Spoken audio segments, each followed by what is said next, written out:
Microsoft Excel को open कर लिया, ठीक है। और इसमें हम कंट्रोल एन क्या करते हैं, तो इससे क्या होगा, कंट्रोल एन से क्या कर सकते हैं, एक नई फाइल ओपन कर सकते हैं, ठीक है। अब इसमें देखो आप लोगों को क्या लिखाया गया है कि स्प्रेडशीट जनरल कैलकुलेशन।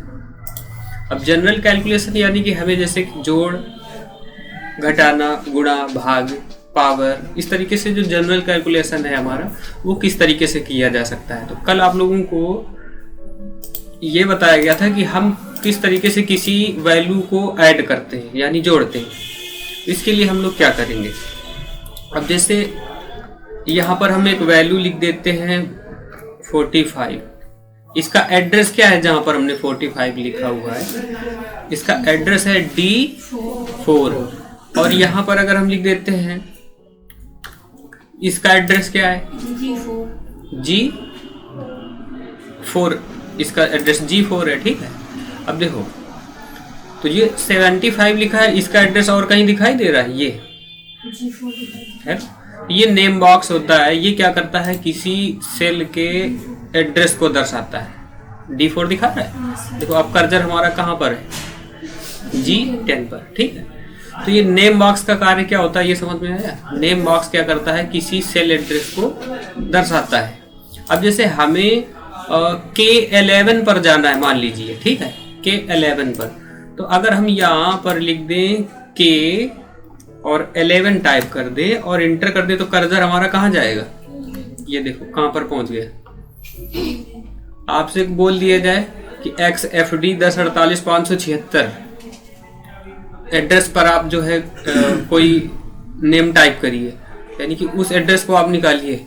तो देखो हम क्या करेंगे, सबसे पहले क्या लिखेंगे, XFD 1048,576। ये कौन सा सेल होता है, ये लास्ट सेल होता है।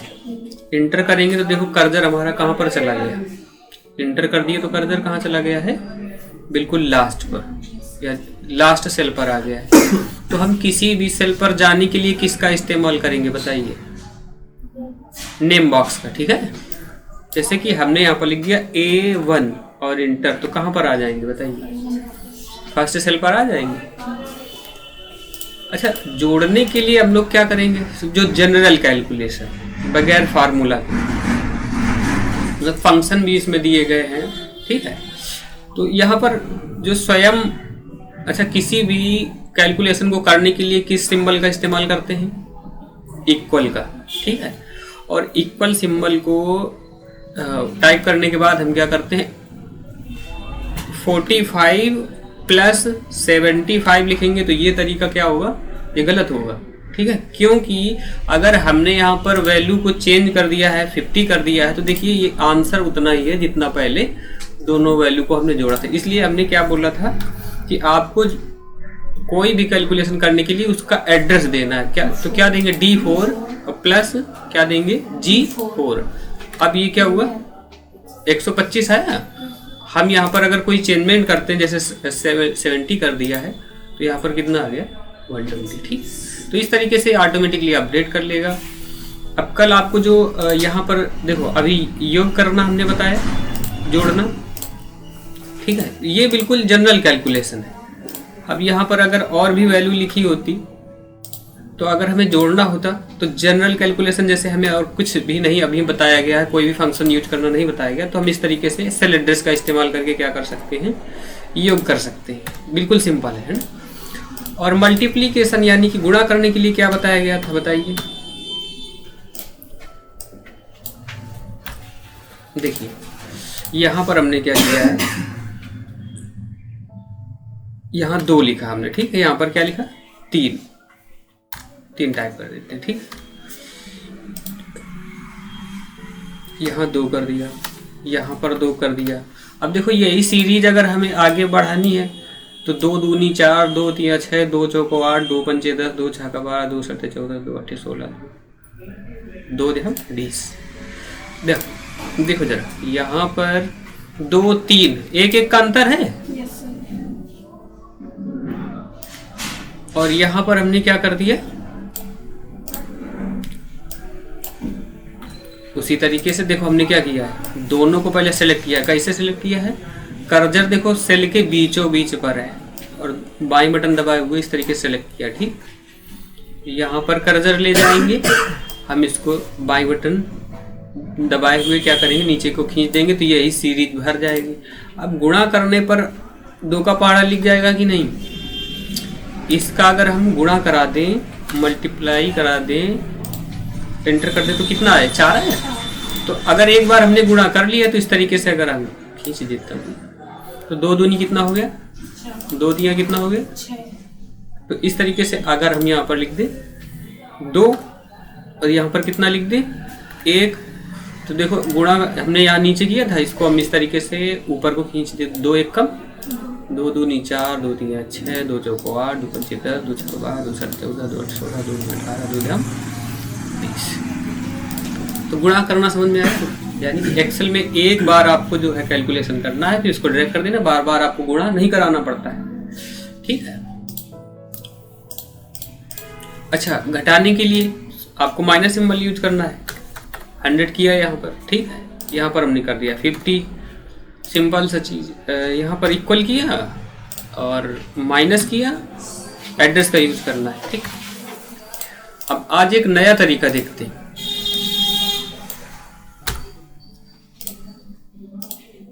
जैसे कि कुछ वैल्यू हम यहाँ पर टाइप कर लेते हैं।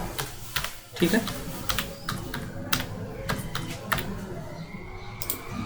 तो योग करने के लिए हम यहाँ पर क्या करेंगे, देखो यहाँ पर होम पर आपको एक ऑटो सम दिखाई दे रहा है, दिखाई दे रहा है ऑटो सम। इस ऑटो सम पर अगर हम क्लिक कर देते हैं तो देखो यहाँ पर कि ये सिलेक्शन हो गया ऑटोमेटिक, और क्या लिख गया है, सम A1 कॉलन F1, यानी कि A1 से लेकर के F1 तक जो भी है वो क्या होगा, सम। यहाँ पर एक फंक्शन यूज किया गया है, ये क्या करता है कि वैल्यू को आपस में जोड़ देता है। ठीक है, इंटर कर देते हैं।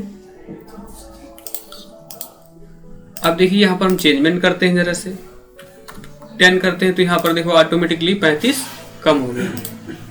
तो इसकी शॉर्ट की भी होती है, जैसे यहाँ पर डिलीट कर दिया है, ठीक है, कर्सर रखा,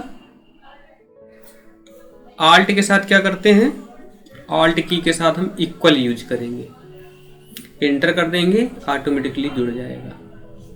तो आज आप लोगों को और क्या करना है, अच्छा जोड़ घटाना गुणा भाग अभी आपने देखा। अच्छा, भाग करने के लिए पहले एक चीज और देख लो, 50 यहाँ पर हमने किया 10। अच्छा, 10 से अगर हमें भाग देना है तो क्या करेंगे, किसी भी एड्रेस पर हमने इक्वल किया और यहाँ पर अपॉन सिंबल दिया, स्लैश, और ये तो इस तरीके से भाग हो गया। अब जनरल कैलकुलेशन में देखो जोड़ना हमने सीखा, घटाने में क्या करना, माइनस केवल हमें यूज करना है, गुणा करने में हमें स्टार सिंबल यूज करना है, डिवाइड करने के लिए स्लैश सिंबल यूज करना है। यहाँ पर एक एक्स्ट्रा आपको जो है दिया गया है कैलकुलेशन, तो ये क्या है, तो सेल एड्रेस में हम उस सेल एड्रेस में जो भी वैल्यू लिखेंगे ये क्या करेगा, कैरेट सिंबल क्या करेगा, उसकी पावर कैलकुलेट करेगा। तो इसको जरा से देख लेते हैं। जैसे यहाँ पर हमने लिखा 2, ठीक है, और यहाँ पर लिख देते हैं 3, यहाँ पर फिर हमने लिखा 2, यहाँ पर लिख दिया हमने 4। अच्छा, यहाँ पर हम इक्वल करने के बाद 2 की पावर यानी कि शिफ्ट के साथ 6 को प्रेस करेंगे तो कैरेट सिंबल लग गया। अब यहाँ 3 पर क्लिक कर देंगे तो 2 दूनी 4 और 4 दूनी 8, आंसर कितना आना चाहिए, 8। तो नीचे वाले का आंसर क्या आएगा बताइए। देखो कर्सर रखा, यहाँ पर इसी को फॉर्मेटिंग को अप्लाई कर देंगे नीचे, तो 2 दूनी 4, 4 दूनी 8, दूनी 16। तो ये पावर कैलकुलेट कर रहा है। जैसे हमें 10 की पावर 3 हमने अगर यहाँ पर कर दिया है तो कितना आ गया, 10 दे हम 100 दे हम 1000, है ना। यहाँ पर हम अगर 5 लिखते हैं और यहाँ पर लिख देते हैं 3 तो कितना आएगा, 25 पंचे 125, 3 हमने किया है, ठीक है। तो इसका मतलब समझ में आया, जो आपको एक ये एक्स्ट्रा दिया गया ये। अब इसके बाद में हम बात करते हैं इसकी रेंज की। इसमें रेंज बनाने के लिए क्या कहा जा रहा है कि सेल एड्रेस के बाद में अगर हम कॉलन लगा दिए फर्स्ट सेल एड्रेस लिखें कोई और कॉलन लगा दें और फिर क्या कर दें लास्ट सेल एड्रेस, तो वो क्या बन जाता है, वो एक रेंज बन जाता है। ठीक है, यहाँ पर देखिए, तो अभी जो आप लोगों को हमने बताया था कि कुछ भी वैल्यू आप सीरियल से यहाँ पर आप टाइप कर लेते हैं और ऑटो सम पर अगर हम लोग क्लिक करते हैं, यहाँ पर क्लिक करते हैं, तो देखो ये क्या, ये B2 से लेकर के F2 क्या हुआ, इसको हम रेंज कहेंगे। आपसे बोला जाए कि यहाँ से लेकर के यहाँ तक इतनी, तो A ये कहाँ से स्टार्टिंग, कहाँ से B2 से स्टार्टिंग है और कहाँ तक है F6 तक।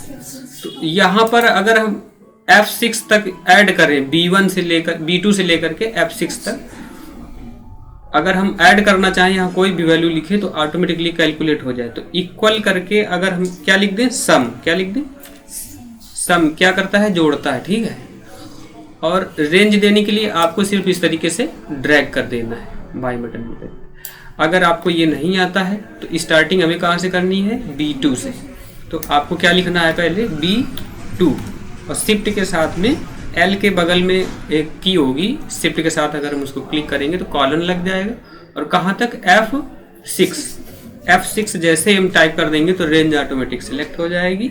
और ब्रैकेट को ऑफ किया हमने, तो अब ये क्या करेगा कि यहाँ तक जो भी हम टाइप करेंगे इसके अंदर, तो ये क्या कर देगा, ऑटोमेटिकली कैलकुलेट करता रहेगा। तो इससे क्या है कि हमने रेंज का इस्तेमाल करना सीखा। किसका इस्तेमाल करना सीखा, रेंज का। रेंज कैसे बनाते हैं, किसी सेल एड्रेस को क्या करते हैं, जैसे A1 हमने टाइप किया, कॉलन लगाएंगे और इसके बाद में यहाँ पर हम कोई भी एड्रेस लिखेंगे, जैसे F5 लिख दूँ, F5, तो देखो रेंज ऑटोमेटिकली बन गई।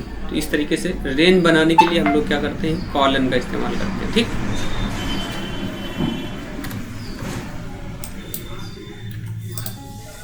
आप लोग जो कार्य करेंगे आज वो क्या करेंगे, यहाँ पर लिख देंगे JAN, लिख लेंगे, उसमें कर्सर रखेंगे दोबारा बाहर रखने के बाद में इसको JAN को इस तरीके से देखो, फरवरी, मार्च, अप्रैल, मई, जून।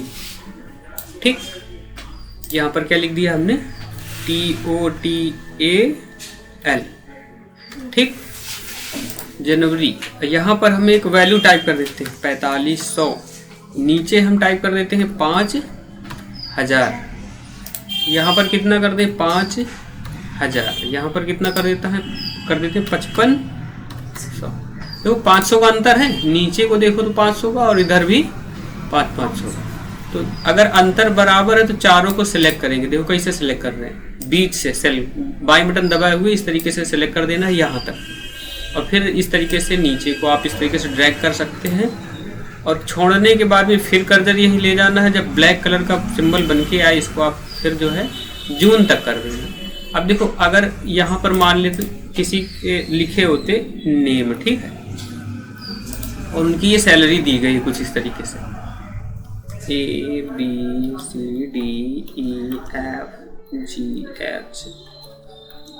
ठीक है, इस तरीके से हमने क्या किया, मान लो यहाँ पर नेम लिखे हुए हैं उन लोगों के।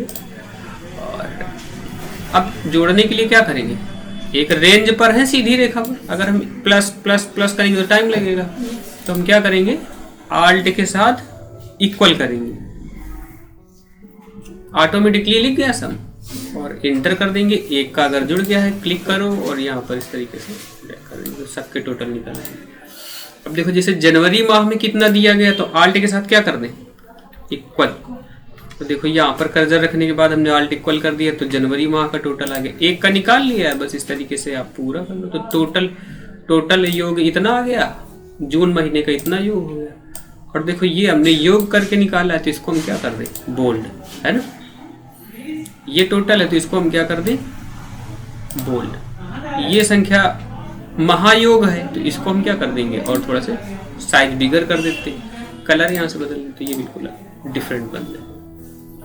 तो आप लोग, आशा करता हूँ आप लोगों को ये समझ में आया होगा, आप लोग इसको करेंगे। ठीक है, प्रैक्टिकल वर्क आपका फर्स्ट डे समझ लीजिए, इसे आपको क्रिएट करना, ठीक है ना, सिंपल कर लेंगे।